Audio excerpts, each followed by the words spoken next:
kitab Lukas, pasalnya yang ke-17. Judul khotbah kita hari ini adalah Hidupku untuk Menyembah Tuhan. Ya, kita akan membaca dari ayat 11, saya bacakan tentang ke-10 orang kusta. Kisah yang kita sudah baca ini, ya, jadi ceritanya ada 10 orang kusta. Ya, pada saat kejadian itu, ya, orang kusta dianggap sebagai orang yang tidak tahir, tidak suci, atau orang berdosa. Ya, kusta itu selain penyakit yang pada saat itu ditakuti oleh orang karena tidak ada penyembuhannya, ya, juga karena tadi dianggap sebagai dosa atau kutuk, ya, sebagai kutuk. Maka orang yang sakit kusta itu dijauhi.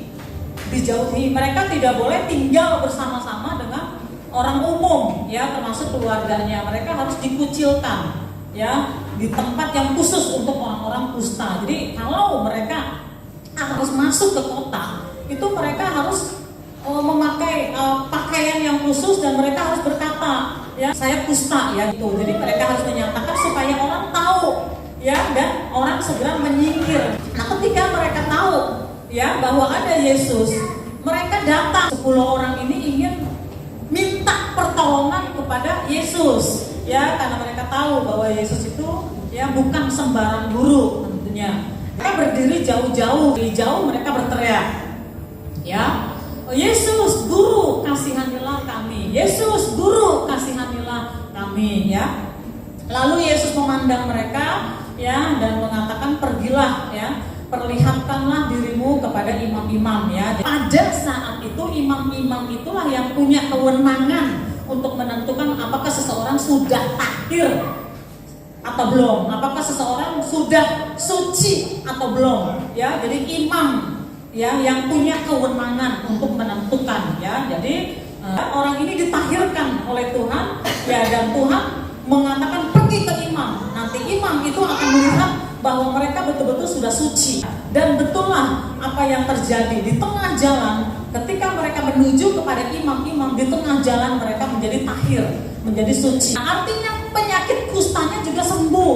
Jadi ketika mereka menuju para imam, ya, mereka disucikan, mereka ditahirkan, dan penyakit kustanya juga sembuh. Dan di antara 10 orang ini ada satu orang, ya, yang dikatakan sebagai orang Samaria. Ya, orang Samaria ini, ya, dianggap adalah orang yang berbeda dengan orang Yahudi pada saat itu atau orang Israel pada saat itu. Kenapa? Karena orang Israel atau orang Yahudi sejak turun-temurun diajarkan untuk memegang kesukuannya atau memegang keisraelannya, keyahudiannya, ya. Jadi mereka tidak boleh menikah, ya, kawin campur dengan orang-orang di luar Israel atau di luar Yehuda. Ya, kalau mereka menikah dengan orang-orang di luar Israel atau Yehuda, mereka dianggap apa? Mereka dianggap itu sudah kafir. Ya, jadi mereka itu harus menikah di antara suku-suku mereka. Begitu ketatnya, ya, begitu ketatnya budaya mereka. Nah, yang disebut orang Samaria adalah orang-orang Israel yang, ya, nenek moyangnya sudah menikah dengan orang-orang di luar Israel, di luar Yehuda, sehingga keturunannya ini enggak asli. Ya, jadi dianggap orang luar. Ya, bahkan dianggap mereka tuh najis. Ya, kenapa? Karena mereka sudah tidak murni. Itu orang Samaria. Jadi orang Samaria adalah orang yang disisihkan. Nah, bayangkan di antara 10 orang itu ada orang Samaria. Nah, 9 orang lagi tentunya adalah orang yang betul-betul Israel. Lalu setelah mereka tahir, 10 orang ini tahir, mereka sembuh dari kustanya. Saudara bayangkan pada saat sekarang ini, penyakit apa yang sulit, yang dikatakan sulit tidak bisa disembuhkan saat ini. Kalau ada 1-2 orang sembuh dari penyakit tersebut, itu pasti adalah suatu mujizat yang luar biasa, betul? Betul, ya? Nah, itulah yang terjadi. Ya, pada saat itu kusta itu memang tidak bisa disembuhkan. Nah, 10 orang disembuhkan, tetapi 1 dari antara 10 ini ternyata adalah orang Samaria, orang yang dianggap, ya, bukan lagi orang Israel, yang dianggap warga asing, ya, dianggap orang kafir.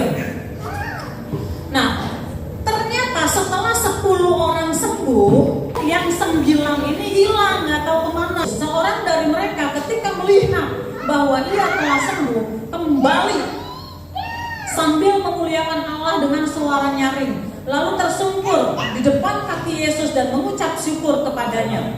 Orang itu adalah seorang Samaria, ya. Orang itu kembali dengan memuliakan Allah, sambil memuliakan Allah dengan suara nyaring. Artinya dia memberi kesaksian, lalu tersungkur di depan kaki Yesus. Itu tersungkur itu artinya adalah seseorang menghambakan diri, merendahkan diri, mengenalkan diri. Itulah yang dilakukan oleh orang Samaria tersebut. Setelah sadar dirinya sembuh, dia tersungkur di depan kaki Yesus, ya. Sehingga Yesus bertanya, ya, bukankah ke-10 orang tadi semuanya telah menjadi tahir? Tuhan bertanya, di manakah yang 9 orang itu? Bukankah 10 orang yang tahir? Mengapa hanya 1 orang yang datang memuliakan Allah? 9 lagi kemana? Ya, tidak adakah di antara mereka yang kembali untuk memuliakan Allah selain daripada orang asing ini? Tidak adakah 9 orang yang lain itu datang untuk berterima kasih kepada Allah selain daripada orang asing ini? Dan akhirnya Tuhan Yesus berkata kepada orang itu di ayat 19, ya, berdirilah dan pergilah, imanmu telah menyelamatkan engkau. Perkataan Yesus yang terakhir ini yang mengatakan imanmu telah menyelamatkan engkau, artinya Tuhan memberikan kepadanya, ya, bukan saja dia disembuhkan dari penyakitnya, bukan saja dia diampuni dosa-dosanya, tetapi juga dia menerima keselamatan hidup yang kekal. Sedangkan yang ke-9 orang lain yang tadi mungkin mereka bersuka cita karena sembuh dari penyakit fisiknya, ya, sembuh dari kustanya, tetapi mereka tidak menerima anugerah keselamatan. Saudara, apa yang kita mau pelajari dari kisah ini kita bawa kepada kehidupan kita saat ini? Jujur saja, ya, kita sering mendekati Allah, datang kepada Allah meminta pertolongan seperti 10 orang kusta itu. Apapun masalah kita, apapun keadaan kita, kita datang kepada Allah. Itu benar dan itu baik adanya. Apapun masalah kita, yang pertama harus kita lakukan adalah datang kepada Yesus, meminta pertolongan kepada Tuhan. Yesus, Guru, kasihanilah kami. Apakah masalah kita karena dosa atau bukan? Kita harus datang kepada Allah, membawa masalah kita kepada Allah. Itu adalah alamat yang tepat, alamat yang paling benar. Hanya saja, ya, ketika kita datang kepada Tuhan, meminta pertolongan, Tuhan kasihani kami, kita harus datang kepada Allah dengan hati yang siap untuk dikoreksi. Allah menginginkan bukan hanya kita sembuh dari masalah kita, tetapi Allah menginginkan supaya kita juga menerima keselamatan secara total. Itu keinginan Allah. Jadi jangan sampai kita hanya mendapatkan jawaban saja, tetapi keselamatan gak dapat. Misalnya masalah saudara adalah pekerjaan. Saudara sangat butuh pekerjaan, sangat butuh usaha, sangat butuh uang. Saudara berteriak kepada Tuhan dan Tuhan tolong, ya. Tetapi kalau saudara nggak terbuka untuk dibentuk, untuk dikoreksi oleh Tuhan, setelah saudara mendapatkan pertolongan, menerima jawaban dari pekerjaan usaha saudara, ya, saudara dapat. Setelah itu apa? Selesai, stop sampai di situ. Saudara nggak mengalami apa yang namanya keselamatan yang kekal, nggak mengalami pemulihan jiwa, ya, pemulihan keadaan rohani. Allah menginginkan kita mendapatkan dua-dua. Secara jasmani, masalah di dunia kita dapatkan, ya, tertolong, tetapi Allah menginginkan keselamatan jiwa juga kita dapat. Oleh karena itu datang kepada Tuhan dengan kondisi hati yang siap, ya, yang terbuka. Nah, setelah kita mendapat pertolongan Tuhan, maka kita harus datang kepada Tuhan dengan merendahkan diri. Orang Samaria tadi tersungkur dengan merendahkan diri, ya, dan menyembah kepada Yesus, menyembah kepada Allah. Ya, menyembah kepada Allah sehingga apa? Sehingga Allah memberikan kasih karunia-Nya, yaitu pengampunan dosa, keselamatan, hidup yang kekal. Bapak Ibu, satu hal ya yang saya ingin ingatkan di sini ya, poin pentingnya buat kita ya.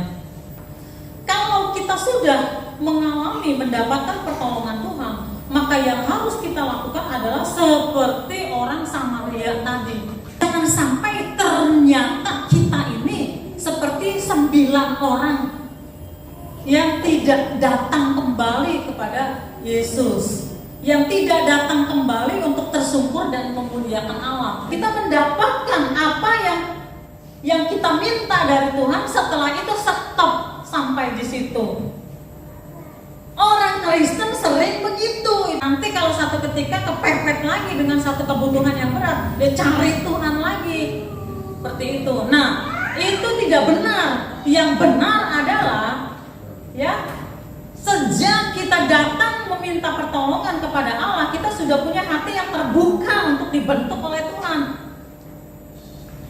Lalu ketika Tuhan menjawab kita semakin menyembah Allah. Belum dijawab, kita menyembah Allah. Belum dijawab, kita semakin menyembah Allah. Amin. Setelah dijawab pergumulan kita, semakin kita menyembah Allah, semakin mengasihi Allah.